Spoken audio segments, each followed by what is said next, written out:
जनसेवक सुरेश पाटलांच्या जनसंवादाचा दणका।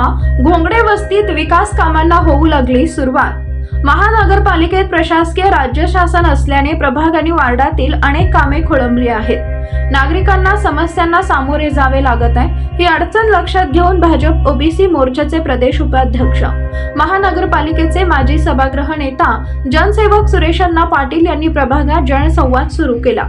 यात नागरिकांनी समस्यांचा पाढा वाचला।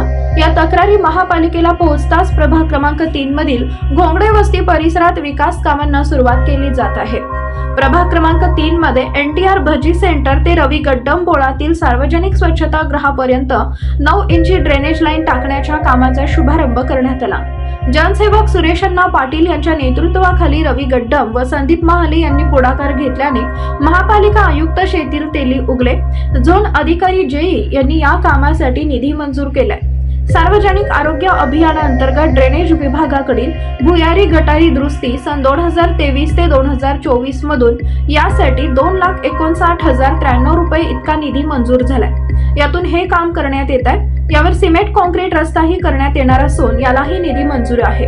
जनसंवाद कार्यक्रमात नागरिकांनी सुरेशांना पाटील यांच्याकडे सुचवलेल्या आणि समस्यांबाबत केलेल्या तक्रारीचा निपटारा महानगरपालिका करत आहे। या भागात नळ, पाणी, रस्ते, ड्रेनेज लाईन, विजेसह शासकीय योजनांचा लाभ व अन्य सोयी सुविधा दिल्या जात आहेत। प्रशासक राजवट असल्याने नगरसेवकांना कोणतीच कामे करता येत नाही। शहर व हद्दवाढ भागातील समस्या अडचणी आल्यास नागरिकांनी स्वतः महानगरपालिकेच्या आयुक्त, झोन अधिकारी यांच्यासह संबंधित विभागाकडे तक्रार करावी। त्यानंतर ही कामे तात्काळ केली जातात।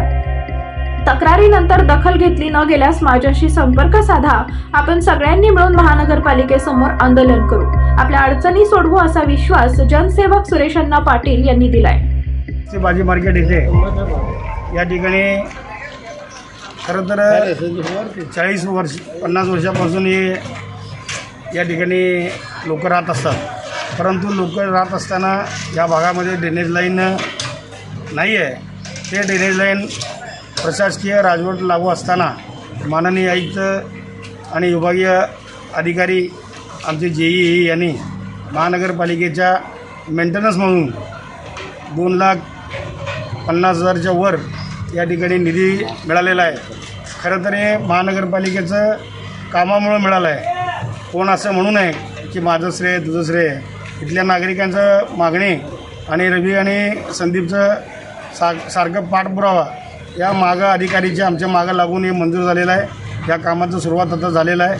याच्यानंतर रस्ताही होणार आहे, परंतु या भागातलं जे काही अजून समस्या, लाईटचा असू दे, पाण्याचा असू दे, ड्रेनेजचा असू दे किंवा दिवाबत्तीचा असू दे किंवा साफसफाई स्वच्छताचा असू दे, ते सर्व आपल्या या जनसंवाद कार्यक्रमामध्ये आपण बोलल्याप्रमाणे या ठिकाणी कामं करत आहेत।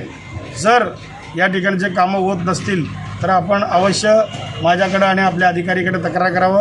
हे सर्व कामं आता प्रशासकीय राजवट लागूमध्ये या ठिकाणी एवढं सांगायचं आहे, या प्रभाग क्रमांक 3 मध्ये ज्या ठिकाणी पाण्याचं लाईन नाही, ज्या ठिकाणी ड्रेनेज लाईन नाही, ज्या ठिकाणी रस्ते खराब झालेले आहेत, ते सर्व कामं जर आम्ही नगरसेवक करत नसतील नगरसेवकाची अज्ञात होत नसतं आहे, परंतु महानगरपालिकेचे आयुक्त आणि आमचे विभागीय अधिकारी, आमचे जेई यांना वरिष्ठांनी सांगितलेले आहेत, ज्या भागात हे सर्व समस्या असतील ते सर्व सुचवा। आपण या भागातलं त्यांना नाही तर मला सुचवा, मी त्यांना सुचवून हे सर्व कामं जेवढे दिवस अजून प्रशासकीय राजवट लागू राहील तेवढे दिवस आम्हाला निधी मिळाला नाही तर चालतं आहे, पण आयुक्त मॅडमला सांगून या ठिकाणी सर्व कामं आपण या ठिकाणी करूया, जेणेकरून आपल्या सर्व समस्या या ठिकाणी महानगरपालिकेचे आपण सोडवायचा प्रयत्न माननीय आयुक्त मॅडमकडनं करूया, हीच आपल्या सर्वांना विनंती करतो। आणि ज्या ठिकाणी लाईट आणि पाण्याची समस्या आता राहून आमचं आलं की नाही मला माहीत नाही, त्यांना सांगून आपण सर्व कामं करून घेऊ आणि लगेच लाईट ऑफिसला